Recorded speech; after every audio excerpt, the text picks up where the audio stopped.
Hello students, this is Dimple Tyagi here. Today I will summarize you chapter number 5 of English Reader. The name of the chapter is The Adventures of Huckleberry Finn.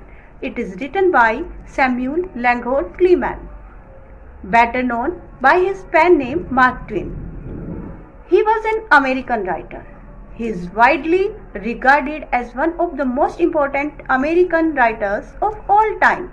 He is best known for his famous novel The Adventures of Tom Sawyer and its sequel The Adventures of Huckleberry Finn.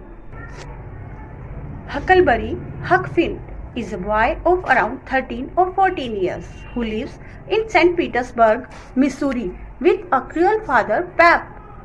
One day, Huck Finn and his friend Tom Sawyer find a box of gold in a cave during one of their adventures. Judge Thatcher invests the money for Huck Finn, who begins to live with a kind woman, Widow Douglas.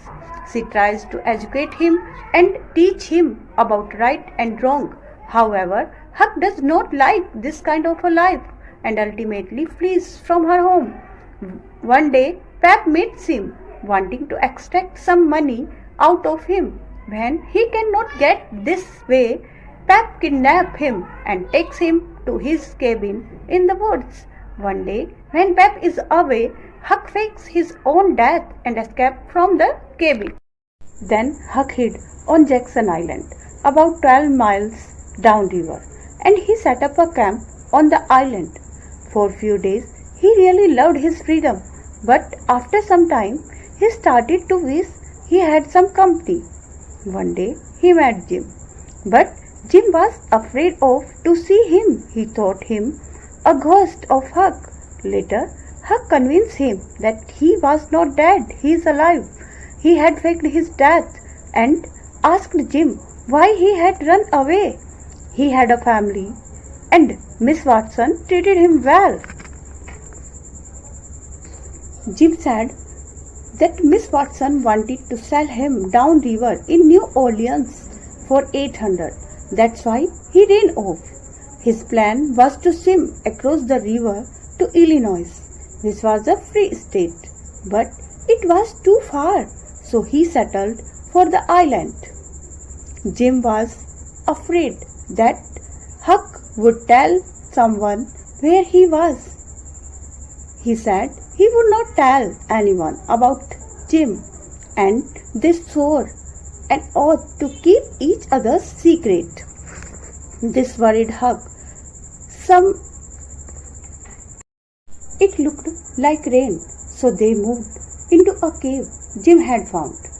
For the next several days, it poured and the river rose higher and higher.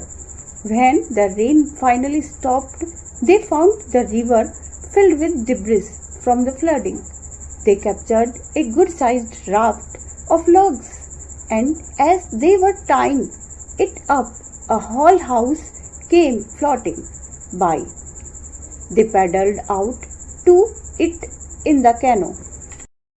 In the house, they found some silver coins, a tin lantern, a few girls' dresses, a hatchet, and some candles. In one room, Jim made a grim discovery. There was a dead body. They decided to leave the island, but first they had to make sure it was safe. Huck put on one of the girls' dresses and he took the canoe over to the Illinois side of the river. Huck knocked on the first door and a nice woman let him in. She told him it was dangerous for a young girl like Huck to be out alone at night, as Huck was in the dresses of girl, so she misunderstood Huck as a girl. She said that a young man by the name of Huck Finn had been killed by a runaway slave named Jim. Jim had been seen since the night of the murder. There was an award of $300 for the runaway slave. Some people believe he was hiding on Jackson Island. Hearing this, they decided to leave the island immediately. They set off downriver with the canoe in tow. They sailed at night and tied up the raft every morning. It was a pretty good life. One night they came upon a wrecked steamboat. They decided to investigate and tied up the raft at one end of the wreck. As they snuck on board, they heard voices. Jim was scared, but Huck told Jim they would be all right if they kept quiet.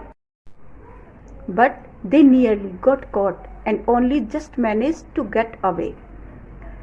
Huck was glad they had escaped. He was beginning to like Jim a lot. He was starting to see that he was not just a slave but a real person like Huck. They were heading for Cairo. Jim was upset, but Huck was secretly relieved. He was worried about Miss Watson, who had put up the reward of 300. He wanted to keep his promise to Jim, but he was feeling guilty about helping a runaway slave. Jim said once he was free. He could save all his money so he could buy his wife and his child. Then they all would be free. He said if he could not buy his wife and his child, he could have to steal them. This upset Huck. His conscience began to bother him somehow. Jim was a good friend, but Huck was breaking the law by helping him to escape. He didn't care about the reward, but the problem weighed heavy on his heart. Huck told Jim he had to go ashore. He was secretly planning to turn him in. He wanted to arrest Jim, but as he paddled off, Jim called out to Huck. His words cut Huck like a knife.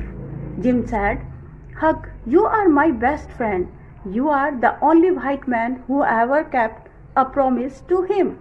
Suddenly, in the dark, Huck saw a small boat coming toward him. The man in the boat asked Huck who was on the raft. Huck spoke nervously, and then he lied. Miss Watson was rightly about Huck.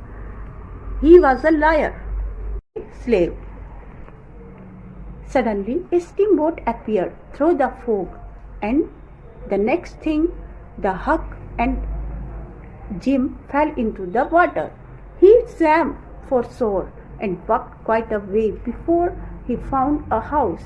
It was a large cabin, a nice home that told Huck the people who lived there was well off. This house belongs to Grangerfords. The Grangerfords were decent people and invited Huck in the house. Mrs. Grangerford gave him some dry clothes that belonged to her son Buck, who was about Huck's age. He had some first home-cooked meals and dishes in a month. Buck and he became friends and they had fun hunting and fishing. But from time to time, Huck wondered what had happened to Jim. Was he still alive?